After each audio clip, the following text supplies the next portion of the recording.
Carla, what did you make of today's performance? Do you know what? A much better performance than last week. I don't think it's a 4-1 game. I really don't. I think overall we've played some good stuff, but the goals we've conceded we're going to be disappointed with, of course.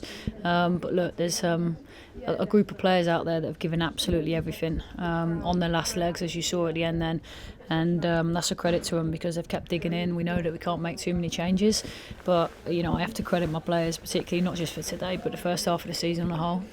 Do you think with that in mind, and your squad's pretty thin at the moment, Arsenal are always going to come back into the game after the quick start that you made?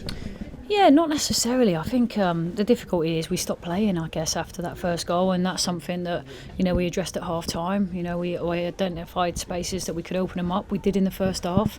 We needed to try and improve that in the second. But look, Arsenal are a top side with top players, and they've hurt us in key moments today. But they'll tell you that they've been in a game today and they know it. So that's a difficult one to take. But look, I think overall there's a lot to take away from today. The women's calendar has often been criticised for its breaks throughout the year, but are you welcoming this one with consideration to the amount of injuries you have?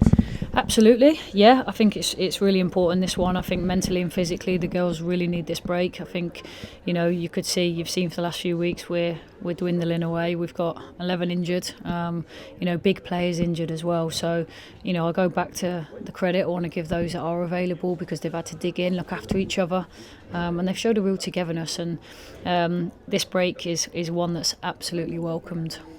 And going into the new year, how do you reflect on the first portion of the season? First half of the season, well, it's not even a half of the season, we're 8 games in, but we scored the same amount of goals as we did for the entire season last year.